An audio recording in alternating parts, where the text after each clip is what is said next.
नमस्कार दोस्तों साथियों।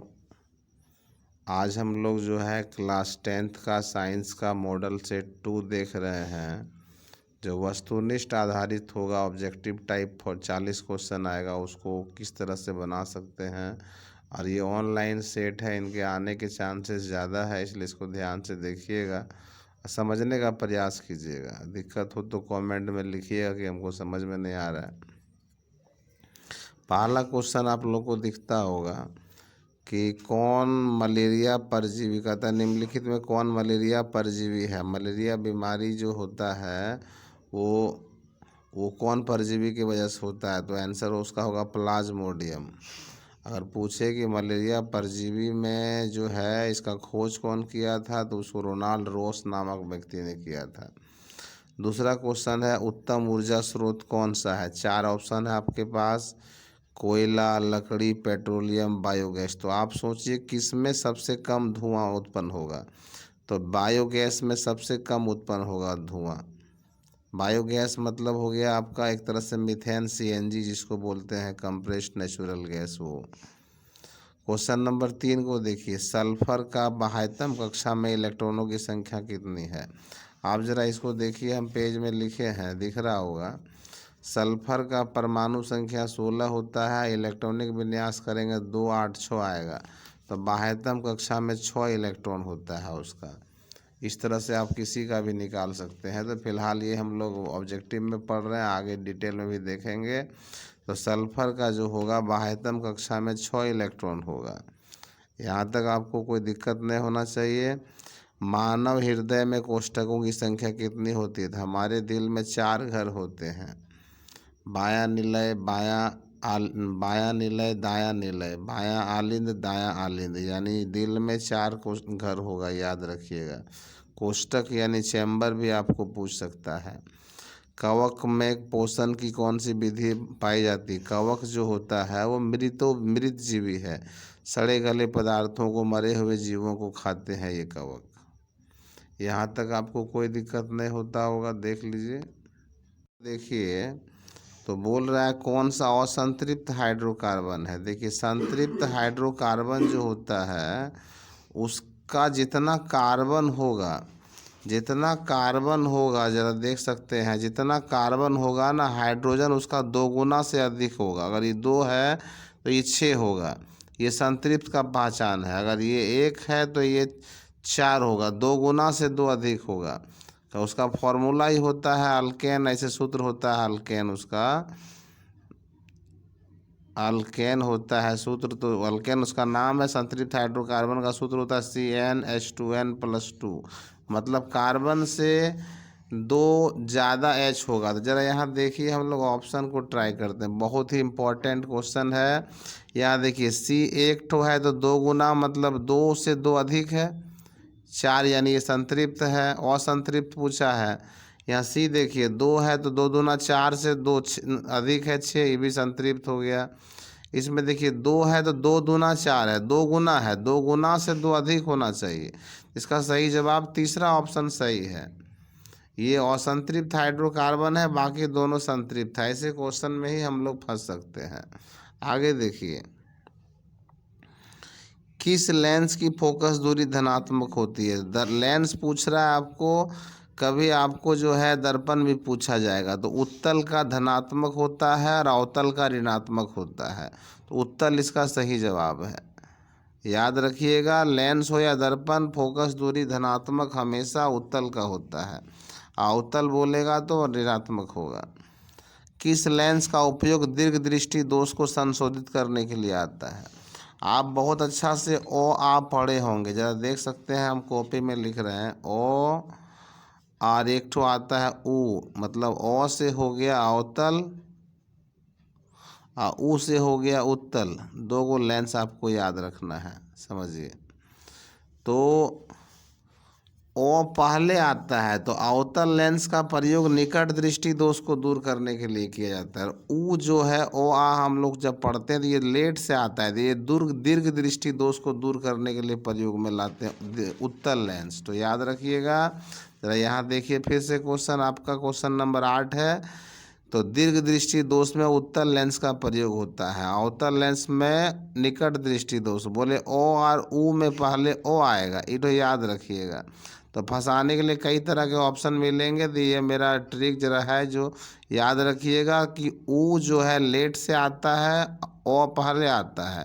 तो अवतल लेंस का प्रयोग निकट दृष्टि दोष के लिए होता है, उसका संशोधन करने के लिए उसका चश्मा का प्रयोग होता है, और दीर्घ दृष्टि दोष को दूर करने के लिए उत्तल लेंस। जरा हम लोग बात कर लेते हैं। निकट दृष्टि दोष में आदमी को निकट का वस्तु दिखता है लेकिन दूर रखा वस्तु नहीं दिखेगा, और दीर्घ दृष्टि दोष में दूर का वस्तु दिखता है लेकिन निकट वाला नहीं दिखता है। यही यहाँ इसका मूल रीजन है, उसके बारे में हम लोग विस्तार से फिर से आगे देखेंगे। क्वेश्चन नंबर 9 में जाते हैं। एल्यूमिनियम पर मोटी ऑक्साइड की परत बनने की प्रक्रिया कहलाती है। एल्यूमिनियम एक ऐसा धातु है जो अपने ऊपर एक मोटा परत बना लेता है, तो उसको एनोडीकरण कहते हैं। और लोहे पर जस्ते का परत चढ़ाया जाता है जिसको जस्तीकरण कहते हैं। तो जस्तीकरण लोहा पर होता है, एनोडीकरण आपका एल्यूमिनियम पर होता है। तो याद रखिएगा, एल्यूमिनियम पर पूछा है तो एनोडीकरण होगा, लोहे पर बोलता तो जस्तीकरण हो सकता था। अब ऊर्जा का व्यापारिक मात्रक जो है होता है वो किलोवाट घंटा होता है, और 1 किलोवाट घंटा को 1 यूनिट बोलते हैं। 1 किलोवाट घंटा बराबर 1 यूनिट होता है, इठो याद रखिएगा। इसका इसलिए सही जवाब तीसरा बिल्कुल सही जवाब है। फंसाने के लिए दिया वाट आपको है, वाट घंटा है, यूनिट दे दिया, तो इस तरह से हम लोग फंस सकते थे। तो यूनिट मतलब देखिएगा, बिजली वाला जब बिल आता है तो वो यूनिट चेक करता है। तो वाट जो है आपका शक्ति का ऐसा ही मात्रक वाट होता है, वाट घंटा तो किसी का मात्रक होता नहीं है। किलोवाट घंटा ऊर्जा का व्यापारिक मात्रक है 10 नंबर तक। अब क्वेश्चन नंबर 11 को जरा देखिए।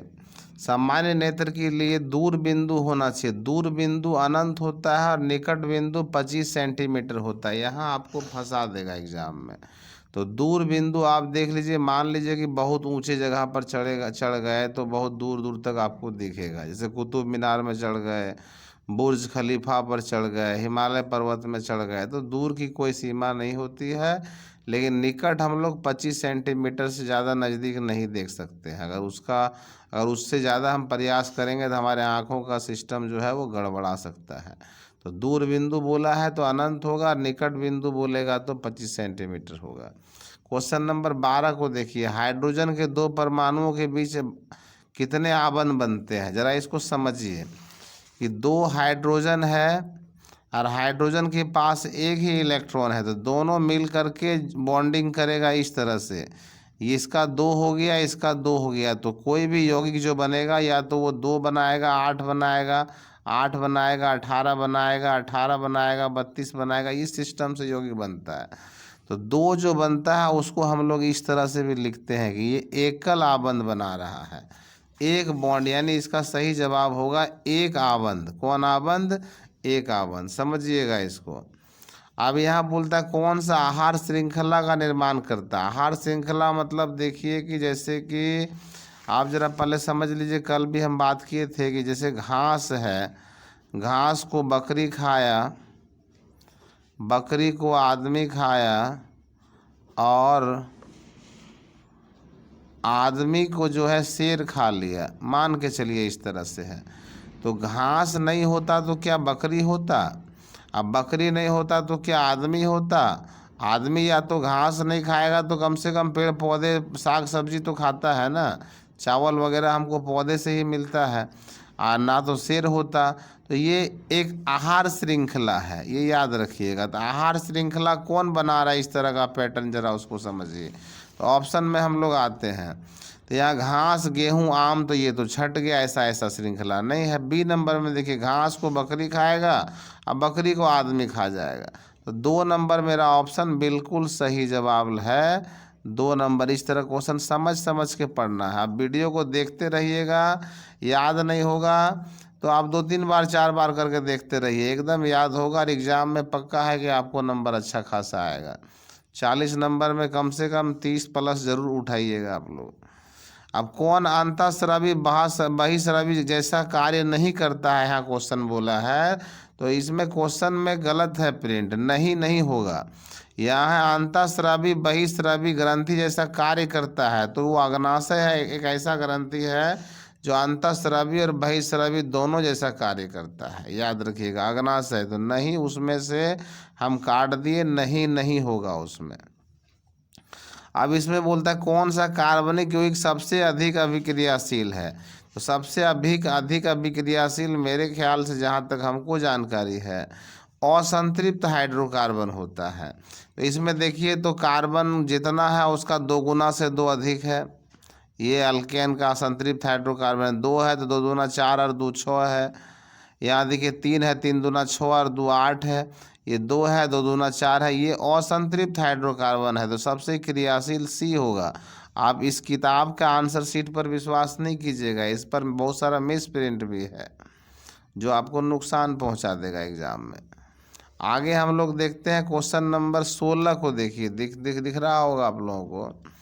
16 में कहता है किस दर्पण का उपयोग वाहनों का पश्च दृश्य दर्पण के रूप में होता है। पश्च दृश्य दर्पण का मतलब होता है कि गाड़ी में जो आईना लगा रहता है जो पीछे का दृश्य दिखाता है, उसके लिए किसका प्रयोग करते हैं, जिसको हम लोग साइड मिरर बोलते हैं। मोटरसाइकिल में देखे होंगे, गाड़ी में देखे होंगे, तो उसमें जो है उत्तल दर्पण का प्रयोग होता है, ये भी याद रखिएगा। अब अवतल दर्पण का प्रयोग कहाँ होता है, तो ये सही जवाब सी है। अवतल दर्पण का प्रयोग सैलून में होता है, सोलर कुकर में होता है, और क्या बोले दाढ़ी वगैरह बनाने के लिए किया जाता है। इसका दांत का डॉक्टर भी इसका प्रयोग करता है। लेकिन उत्तल का प्रयोग गाड़ी के हेडलाइट में भी अवतल दर्पण का प्रयोग होता है, कल आपको बताया था। हम लोग अमूमन घरों में चेहरा देखने के लिए समतल दर्पण का प्रयोग करते हैं, लेकिन यहाँ क्वेश्चन बोला है पश्च दृश्य दर्पण के रूप में। पश्च दृश्य मतलब पीछे का दृश्य देखने के लिए ड्राइवर जो है किसका प्रयोग करेगा, तो ड्राइवर अगर पीछे मुड़ेगा तो एक्सीडेंट कर सकता है, इसीलिए उसको देखने के लिए ऐसा दर्पण चाहिए जिसका दृष्टि क्षेत्र अधिक हो, तो उत्तल दर्पण इसका सही जवाब है। अब क्वेश्चन नंबर देखिए, फिगर आपको दिया गया है 117 नंबर में। तो इस फिगर में ग्रेफाइट का छड़ जो है वो आपका एनोड का काम करता है, और जो है एक जो है कैथोड का काम कैथोड मतलब होता है ऋण चार्ज, और एनोड होता है धन आवेश। मतलब होता है कि बैटरी में 2 खुट्टा आप देखे होंगे, उसमें एक प्लस और एक माइनस होता है, तो प्लस वाले को एनोड बोलते हैं और माइनस वाले को कैथोड बोलते हैं। यहाँ से भी क्वेश्चन पूछ सकता है। तो ये 6 वोल्ट का बैटरी दिखाया गया और ये स्विच है, उसको ऑन, अब इसका मतलब है कि ये ऑफ है। अब यहाँ बोल रहा है कि इसमें जल है, रबड़ का डॉट है, हाइड्रोजन है, प्लास्टिक है, ऑक्सीजन है, परखनली है, ग्रेफाइट का छड़ है। यानी कि पानी इसमें जब विद्युत धारा दिया जाएगा तो पानी इसमें उबलेगा तो क्या बाहर निकल रहा है, देख लीजिए। ऑक्सीजन टूट रहा है तो टूटेगा तो वियोजन अभिक्रिया होता है। कौन सी अभिक्रिया होती है ये याद रखिएगा। जब टूटने की बात करें तो वियोजन, और जूटने की बात करें तो संयोजन अभिक्रिया होता है। क्वेश्चन नंबर 18 को देख सक रहे होंगे। देखिए, कौन सी गैस वैश्विक उष्ण के लिए उत्तरदायी होता है। ऊष्मन मतलब होता है पूरे दुनिया को गर्म करता है कौन, जिसकी वजह से गर्म हो रहा है पृथ्वी, हीट, लगातार पृथ्वी का टेम्परेचर बढ़ रहा है। तो पृथ्वी का टेम्परेचर जो है कार्बन डाइऑक्साइड की वजह से बढ़ रहा है, ये भी याद रखिएगा। इसको ग्रीन हाउस गैस की सूची में रखा गया है। कार्बन डाइऑक्साइड जो है विश्व का तापमान बढ़ा रहा है, धरती का टेम्परेचर को बढ़ा रहा है। ये भारी गैस होता है और ये गर्मी के मौसम में नीचे चला आता है, इसलिए गर्मी में हमको और गर्मी लगता है। पीत रस कहाँ से स्रावित होता है, दिख रहा होगा आपको। पीत रस जो होता है हमारे यकृत से स्रावित होता है, लेकिन जमा पित्ताशय में होता है। आप लोग देखे होंगे खस्सी वगैरह कटता होगा तो यकृत मतलब एक पीले पीले रंग का पानी जैसा थैली 2-3 को आपको दिखता होगा, वो पीत रस है। बनता है यकृत में लेकिन जमा होता है पित्ताशय में, ये भी याद रखना है। कौन सा अभिलक्षणिक वंशागत नहीं है, ये भी याद रखना है। तो देखिए, आँख का रंग आपके पिताजी से माताजी से आ सकता है, शरीर का आकार भी आ सकता है, शरीर जैसा जितना बड़ा आपका पिताजी है उतना बड़ा आप हो सकते हैं। चमड़ी का रंग, माँ बाप गोरा है तो बच्चे गोरे हो सकते हैं, माँ बाप काले हैं तो बच्चे काले हो सकते हैं। लेकिन बालों की प्रकृति पर संदेह है, बाल की प्रकृति अलग अलग हो सकता है, तो ये वंशागत लक्षण नहीं है। आधुनिक आवर्त सारणी में समूहों की संख्या कितनी है ये पूछा गया है, तो इसमें तो आंसर गलत दिया है। आधुनिक आवर्त सारणी में समूह जो है वो 18 है और आवर्त 7 है, याद रखिएगा। वर्ग 18 होता है और आवर्त 7 होता है। और आधुनिक आवर्त सारणी को हेनरी मोजले ने लिखा है, ये मैंने आपको सेट 1 में भी बताया था। और उसके पहले का जो आवर्त सारणी था मेंडलीफ ने बनाया था, वो परमाणु भार के आधार पर बनाया था। आधुनिक आवर्त सारणी जो है पर वो हेनरी मोजले ने बनाया है और वो बढ़ते हुए परमाणु संख्या के क्रम पर सजाया है, ये भी याद रखिएगा। तो समूहों की संख्या 18 है और आवर्त की संख्या 7 है। ग्लूकोज के एक अणु में ऑक्सीजन के कितने परमाणु बनते हैं? ग्लूकोज का अगर सूत्र हम लिखते हैं, जरा देखिए, तो ग्लूकोज का सूत्र C6H12O6, तो O के ठो बन रहा है, जरा आप देखिए, दिखता होगा। तो C6H12O6, तो O कितना बन रहा है? 6 बनता है। तो यहाँ पर इसका सही जवाब हो जाएगा 6 अणु। अब देखिए शुद्ध जल का पीएच मान कितना होता है? तो शुद्ध जल का पीएच मान 7 होता है। शुद्ध जल का पीएच मान 7 होता है और 7 से अगर कम है पीएच मान तो वो अम्ल होगा और 7 से अधिक है तो वो क्षारक होगा या क्षार होगा। ये हम आपको कल भी बताए थे और इस तरह क्वेश्चन रिपीट भी होगा। खाली वीडियो आप 2-3 बार 4 बार देखते रहिएगा तो याद हो जाएगा। किस वर्ण या रंग का तरंगदैर्घ्य सबसे बड़ा होता है? सबसे ज़्यादा लाल का होता है तरंगदैर्घ्य और सबसे कम बैंगनी का होता होगा। हम लिखे भी है, सबसे कम पूछ दे तो बैंगनी का और सबसे ज़्यादा पूछे लाल। और उसके बाद फ्लेमिंग का वाम हस्त नियम में बाएं हाथ की तर्जनी संकेत करती है, ये चुंबक के क्षेत्र की दिशा को संकेत करता है। ये आपको याद कर लेना है, फिजिक्स में जब चैप्टर में जाएंगे तो खुल के बात करेंगे। ये तर्जनी अंगुली जो होता है, तर्जनी अंगुली मतलब ये अंगुली जो आपको दिखता होगा, ये जो है तर्जनी अंगुली जो है वो चुंबक के क्षेत्र की दिशा को दर्शाता है। कौन सा यौगिक ईंधन के रूप में इस्तेमाल किया जाता है? तो इसमें एथेनॉल, प्रोपेनॉल, एथेनोइक अम्ल, इनमें से सभी 4 ऑप्शन है। तो इथेनॉल जो है ये शराब है, इथेनॉल और प्रोपेनॉल दोनों शराब है, लेकिन इथेनॉल का इस्तेमाल हम लोग ईंधन के रूप में कर सकते हैं। इससे आज के टाइम पर गाड़ियां चलती है, हवाई जहाज़ भी चलाया जाता है, हेलीकॉप्टर वगैरह जो होता है हवाई जहाज़ में इथेनॉल को ईंधन के रूप में इस्तेमाल किया जा रहा है। आने वाले टाइम पर गाड़ियां भी चलेंगी, जब पेट्रोल डीजल ख़त्म हो जाएगा उस समय देखिएगा। अब क्वेश्चन नंबर 27 को देखिए, कौन सा पदार्थ लाल लिटमस को नीला कर देता है? तो लाल को नीला करेगा क्षार या क्षारक, क्योंकि उसका पीएच मान 7 से अधिक होता है, ये याद रखिएगा। और क्षारक का काम ही होता है लाल लिटमस को नीला करना, और अम्ल का कार्य है नीले लिटमस को लाल कर देना। और दोनों एक दूसरे के अपोजिट होता है। अम्ल का स्वाद खट्टा होता है, क्षारक का स्वाद कड़वा होता है, ये आपको बता चुके हैं। अम्ल जल में घुलने पर H+ आयन देता है, क्षारक जल में घुलने पर OH- आयन देता है। अब क्वेश्चन नंबर 28 को जरा समझिए। नई कार्तिक के चिन्ह परिपाटी के अनुसार दर्पण के सामने रखे गए बिंब की दूरी ली जाती है। जरा आप समझिए, जरा यहाँ हम रफ पेज ले लेते हैं, एक ठो रफ पेज को लेते हैं। जैसे ग्राफ आप लोग पढ़े होंगे, ग्राफ ऐसे ग्राफ, तो ये x है, ये x' है, ये y है, ये y' है, बीच में 0 है। तो इधर हमारा प्लस, ये जो x होता है ये प्लस होता है और ये हमारा माइनस होता है, और वो हमारा प्लस होता है, नीचे माइनस होता है, आप लोग देखे होंगे। तो कार्तिक के ये मान लीजिए कि यहाँ पर आईना को हम रखे हैं, तो कोई भी आदमी आईना के सामने न खड़ा रहेगा, तो यहाँ खड़ा रहेगा तो उसका चिन्ह क्या हो गया? माइनस हो गया। इसलिए कार्तिक के चिन्ह परिपाटी की बात करेगा तो उसका हमेशा जवाब ऋणात्मक होगा। आप समझ गए होंगे, ऋणात्मक होगा, याद रखिएगा। आप क्वेश्चन नंबर 29 को देखिए। खाद्य पदार्थ के डिब्बों पर जिंक के बजाय टिन का लेप होता है क्योंकि? आप देखिए, जिंक के खाने पीने वाला जो सामान हम लोग लेते हैं उसके डिब्बों पर जिंक के बजाय टीन का लेप होता है। इसका मतलब ये हुआ कि टीन की अपेक्षा जिंक अधिक अभिक्रियाशील है। इसका सही जवाब हो जाएगा टीन की अपेक्षा जिंक अधिक अभिक्रियाशील है, इसीलिए उसका लेप होता है, ताकि पहले जिंक रिएक्शन करे, खत्म हो जाएगा, तब टीन को नुकसान होगा। अब क्वेश्चन नंबर 30 को देखिए। ये बहुविखंडन, एक अंडे से कई अंडे में विभाजन हो जाता है। एक जीव कई टुकड़ों में टूट रहा है, तो इससे पता चल जाता है कि ये बहुविखंडन हो रहा है। याद रखिएगा क्वेश्चन नंबर 30 बहुविखंडन। अब क्वेश्चन नंबर 31 को देखिए। समांतर क्रम में संयोजित प्रतिरोधकों की संख्या के घटने के उपरांत संयोजित प्रतिरोध का कुल प्रतिरोध क्या होगा।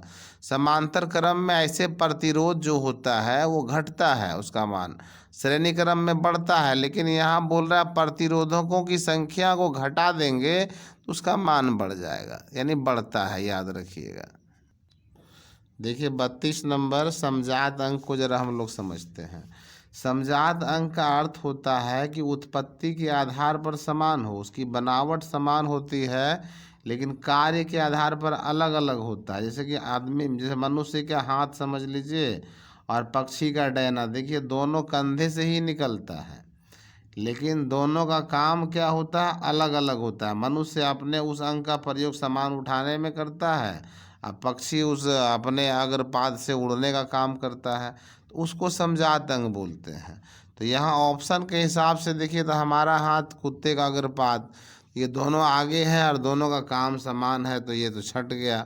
हमारे दांत, हाथी के दांत, दोनों का बनावट लगभग मुंह से ही शुरू होती है और दोनों खाने का ही काम करता है, तो ये भी बिल्कुल छट गया। तो तीसरा, आलू और घास के ऊपरी भूस्तरीय दोनों का जो होता है बनावट जो है समान है लेकिन काम बिल्कुल अलग अलग है, तो तीसरा ऑप्शन बिल्कुल सही है इसकी। यहाँ कहता है कौन सा विद्युत परिपथ में विद्युत शक्ति को निरूपित करता है। शक्ति मतलब वो हो गया P बराबर IR, ये P को इंडिकेट करता है शक्ति, पावर। तो P जरा देखिए, जरा समझिए इसको। V बराबर IR होता है तो P बराबर VI होता है, ये भी फॉर्मूला हो गया। तो हम V का मान IR पुट कर देते हैं तो I²R, यहाँ मेरे ख्याल से ऑप्शन नंबर 1 होना चाहिए। मेरे ख्याल से ऑप्शन नंबर 1 होना चाहिए और 1 नंबर सही होगा इसका। आगे देखिए, समझ गए होंगे आप लोग, एक बार फिर से देख लीजिए। V बराबर IR होता है, P मतलब शक्ति, फोर्स को इंडिकेट करता है। ये पावर P मतलब हो गया पावर, शक्ति, तो शक्ति P बराबर फॉर्मूला VI होता है। तो V का मान हम IR रख देते हैं और पहले से V का मान हम लोग IR रख दिए और पहले से I, यहाँ पर पहले से R है ना और I है, तो I और I गुना हो गया तो IR²R, तो ऑप्शन नंबर 1 इसका सही जवाब होगा। 1 इसका सही जवाब होगा। क्वेश्चन नंबर 34 को देखिए। तांबे के तार का एक आयताकार कुंडली किसी चुंबक के क्षेत्र के घूर्णी गति कर रही है, तो इस कुंडली में प्रेरित विद्युत धारा की दिशा में कितने भ्रमण के पश्चात परिवर्तन होगा। आप जरा समझ लीजिए कि एक मोबाइल, ये आयताकार मोबाइल है, मान लीजिए ये मोबाइल है आपका, तो इसमें ये लंबाई है और ये चौड़ाई है। तो एक बार घूमेगा तो लंबाई ऐसे हो गया, चौड़ाई ऐसे हो गया, फिर 2 बार घूमेगा तो ये फिर से वही दिशा में आ गया। मतलब ये तो आधा ही चक्कर लगाया है ना, इसको फिर यहाँ घुमाएंगे, फिर यहाँ घुमाएंगे, तब एक चक्कर होगा, तो इसका आधा चक्कर बिल्कुल सही जवाब होगा। क्वेश्चन नंबर 35 को देखिए। कौन सा पुनरुद्भवन का उदाहरण है। पुनरुद्भवन जो होता है वो हाइड्रा का पौधा होता है जो पुनरुद्भवन का उदाहरण प्रस्तुत करता है। कौन सा अजैव निम्नलिखित कचरा है, मतलब जिसको सड़ने में सबसे ज़्यादा समय लगेगा। तो टिश्यू पेपर जल्दी सड़ जाता है, केले का छिलका तुरंत सड़ेगा। थर्मोकोल जो होता है, जो शादी विवाह में सफ़ेद सफ़ेद जो थाली सब आता है, उसको सड़ने में समय लगता है। तो ये आपका अजैव निम्नीकरण कचरा आएगा। टिंडल प्रभाव समझिए। टिंडल प्रभाव का मतलब कुहासा वगैरह देखे होंगे, सुबह सुबह एकदम कुछ नहीं दिखता है ठंडे के मौसम में। तो पानी की सूक्ष्म बूंदें वायुमंडल में होती है और उससे प्रकाश किरण जब गुजरता है, प्रकाश का प्रकीर्णन होता है, तो हमें टिंडल प्रभाव उत्पन्न दिखाई होता है, मतलब वो आपको कुहासे का अनुभव होगा। अब देखिए, पुष्प का नर जनन अंग कहलाता है। पुष्प का नर, पुष्प में नर का नर जनन अंग भी है और मादा जनन अंग भी है। तो पुंकेसर जो है, पुंकेसर लड़कों का यानी नर जनन अंग होता है। विरंजक चूर्ण का रासायनिक सूत्र आपसे पूछा जा रहा था। विरंजक चूर्ण का रासायनिक सूत्र CaOCl2 होता है। ये आपका बुझा हुआ चूना है, बुझा हुआ चूना बोल सकते हैं। इसको कलिक चूना भी कहा जाता है, जिसका इस्तेमाल पान में, तंबाकू में मिला के लोग खाते भी हैं कई लोग। ये कैल्शियम कार्बोनेट है, जिसको संगमरमर भी बोलते हैं, चौक भी कहा जाता है। और ये CaHCO3 ये कार्बन, ये जो है कार्बनिक यौगिक है। तो यहाँ आपको विरंजक चूर्ण पूछा गया, तो CaOCl2 सही जवाब है। और 40 नंबर ऑप्शन को जरा देखिए। बोलता है कौन गंगा प्रदूषण के लिए उत्तरदायी नहीं है। तो गंगा में मछली पालना, गंगा में कपड़े को धोएंगे तो गंगा तो गंदी होगी, गंगा का पानी गंदा हो जाएगा। तो गंगा में मछली पालना, तो मछली जो है गंदगी को और साफ करता है। तो ऑप्शन नंबर यहाँ 2 में पकड़ा रहा है कि 1 नंबर ही सही होगा इसका। तो इस तरह से हम लोग आज सेट 2 ख़त्म किए। अगर अच्छा लग रहा है आपको चैनल तो लाइक भी कीजिए, सब्सक्राइब कीजिए और शेयर भी कीजिए। बहुत बहुत धन्यवाद आपका।